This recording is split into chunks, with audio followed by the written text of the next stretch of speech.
Ion विनिमय विधि। इससे ऐसे समझो कि अपने क्रोमेटोग्राफी के बारे में पढ़ा कि क्रोमेटोग्राफी में क्या होता है, कि अपने कॉलम क्रोमेटोग्राफी की बात करते हैं। कई प्रकार की क्रोमेटोग्राफी पढ़ी थी अपनी, पतली परत chromatography, TLC, paper chromatography, column chromatography. ये अपने एक कॉलम क्रोमेटोग्राफी है। इसके अंदर क्या किया जाता है, अधिशोषक को भर लिया जाता है। अधिशोषक, अधिशोषक के बारे में आप जानते हो। अधिशोषक के रूप में आप क्या काम में ले सकते हो, सक्रिय, चारकोल, आयन विनिमय रेजिन, आयन विनिमय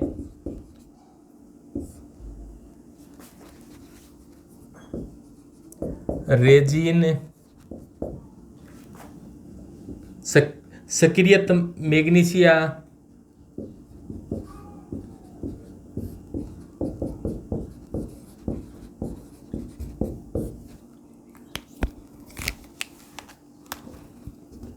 Al2O3, एल्यूमिना, और भी बहुत से होते हैं। तो अधिशोषक, कोई भी अधिशोषक भर लिया जाता है इसमें। अपनी आयन विनिमय विधि है तो इसके अंदर क्या भरना पड़ेगा अपने को, आयन विनिमय रेजिन भरना पड़ता है। तो इसके अंदर अपने भर लिया आयन विनिमय रेजिन।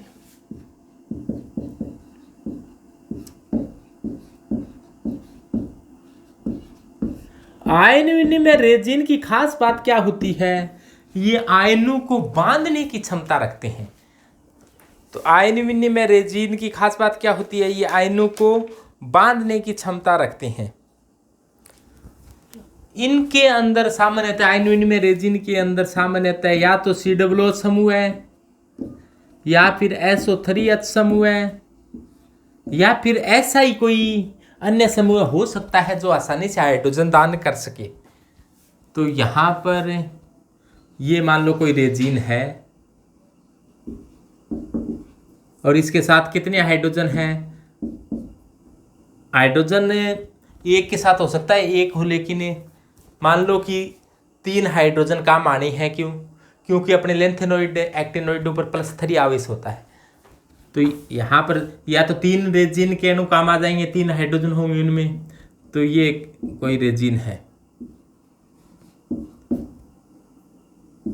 इसके अंदर आयन विनिमय रेजिन भर लिया है। अब 3 हाइड्रोजन है। अब इसके ऊपर क्या डाला अपना ने, लेंथेनोइडों के विलयन का मिश्रण डाला। इसके अंदर क्या है, लेंथेनोइड है, यानी कि लेंथेनोइडों का मिश्रण है। इसको डालेगा तो क्या होगा, ये हाइड्रोजन हटकर यहाँ पर कौन जुड़ जाएगा, लेंथेनोइड आ जाएगा। हाइड्रोजन हटेगा और इसकी जगह कौन आ जाएगा, लेंथेनोइड आ जाएगा। 3 हाइड्रोजन हटकर है, उसकी जगह कौन आकर बैठ जाएगा, लेंथेनोइड आकर बैठ जाएगा।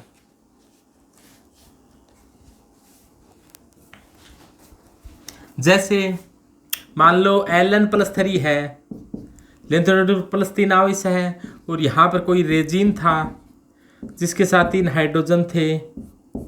तो क्या होगा, रेजिन के 3 हाइड्रोजन प्लस तो अलग हो गए और इसकी जगह कौन आ गया, Ln आ गया। तो इस प्रकार से रेजिन ने Ln को बांध लिया। Ln का मतलब लेंथेनोइड है, लेंथेनोइडों को बांध लिया। अब लेंथेनोइडों को बांधने के बाद में फिर क्या किया जाता है, जैसे जैसे नीचे आएगा लेंथेनोइडों को बांध लिया, तो यानी कि अपने ऐसे कहेंगे कि लेंथेनोइड के जो मेटल हैं उनका अधिशोषण हो गया। क्या हो गया यहाँ पर, इनका अधिशोषक ने लेंथेनोइडों का, अपने ऐसे कहते हैं अधिशोषक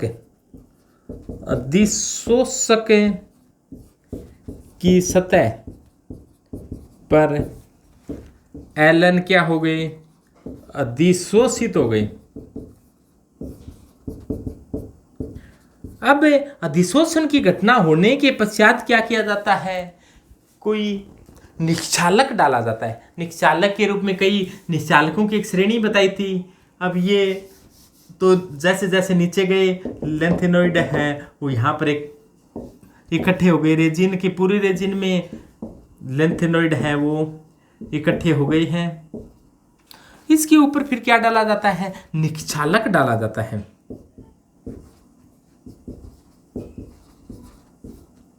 निश्चालक को इल्यूसेंट कहा जाता है। तो निश्चालक डाला, निश्चालक डालेंगे तो जैसे जैसे निश्चालक डालेंगे एलन तो क्या हो जाएगा? अलग हो जाएगा वापिस से इसके साथ। एलन तो एकत्रित हो जाएगा एक पात्र में।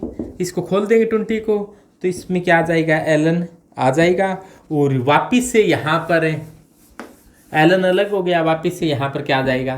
3 हाइड्रोजन आ जाएंगे। तो इस प्रकार से लेंथेनॉइडों को पृथक्करण करने की ये बहुत ही अच्छी विधि होती है।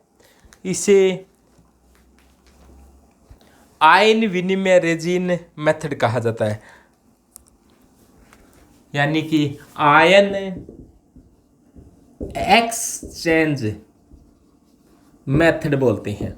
यानी कि इसमें क्या हुआ है? आयनों का चेंज हुआ है। पहले लेंथेनॉइड +3 आए तो हाइड्रोजन +3 क्या हो गए? अलग हो गए। फिर वापस हाइड्रोजन +3 आए हैं तो लेंथेनॉइड 3 अलग हो गए हैं।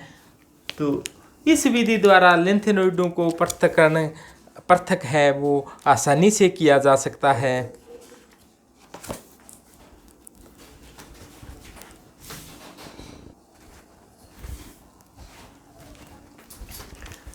तो विलायक निष्कर्षण विधि, तो विलायक निष्कर्षण विधि में क्या होता है कि अलग अलग पदार्थों में अलग अलग लेंथेनॉइड हैं, उनकी विलेयता अलग अलग होती है।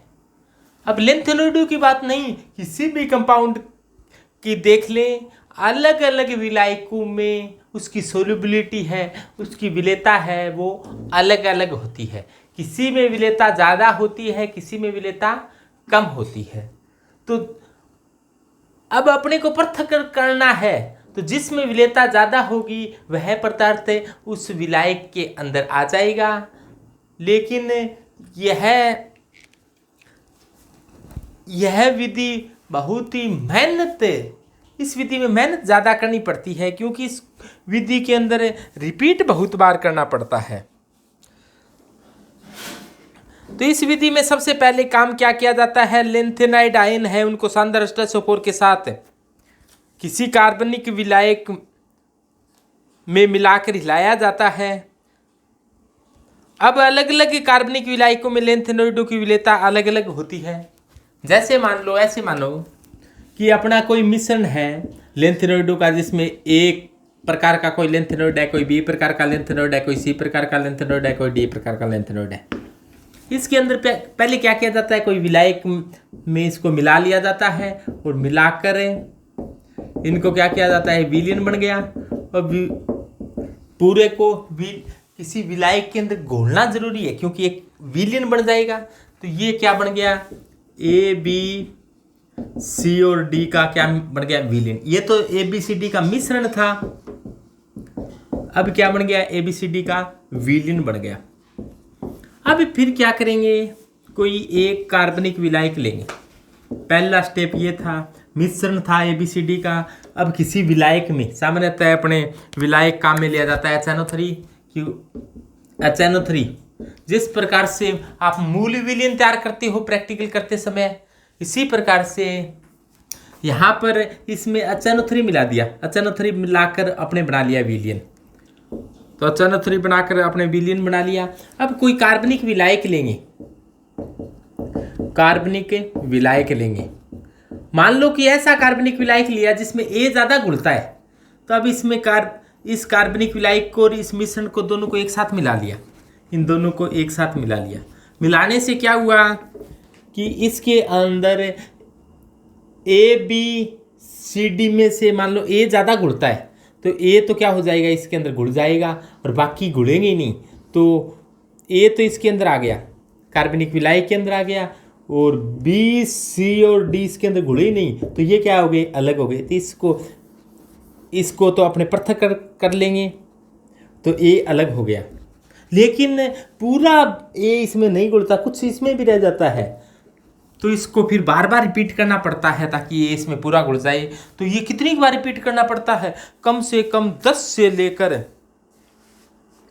इसको रिपीट थोड़ा ज़्यादा करना पड़ता है। कितनी बार रिपीट करना पड़ता है, तो इसमें कई हजार बार रिपीट करना पड़ जाता है, 10 से लेकर 20,000 बार, 10 से लेकर 20,000 बार रिपीट करना पड़ जाता है। यानी बार बार ऐसा करेंगे तो ए इसके अंदर आ जाएगा। इसी प्रकार कोई दूसरा विलायक लाओ जिसमें बी ज़्यादा घुलता हो तो बी उसमें आ जाएगा। कोई तीसरा विलायक लाओ जिसमें सी ज़्यादा घुलता हो तो सी उसमें आ जाएगा। कोई चौथा विलायक लाओ जिसमें डी ज़्यादा घुलता हो तो डी उसमें ज़्यादा आ जाएगा। और अब विलायक को गर्म करेंगे तो विलायक वाष्पशील होती है सामान्यतः, तो विलायक के तो वाष्प में बदल कर अलग कर सकते हैं, प्रभाज्यासन कर लो और फिर जो कंपाउंड है वो रह जाएगा। तो इस विधि को कहा जाता है विलायक निष्कर्षण विधि। लेकिन ये विधि काफ़ी मेहनत मांगती है, उबाऊ है, बार बार रिपीट करते हैं। अब बार बार रिपीट करें, कितनी बार रिपीट करें, कोई 1 2 5 10 बार कर ले, 20,000 बार रिपीट किया जा सकता है कि किसी एक काम को, कि अपने कहते हैं एक बुक को 20,000 बार पढ़ना है कि ना, कौन पढ़ा बढ़न दो।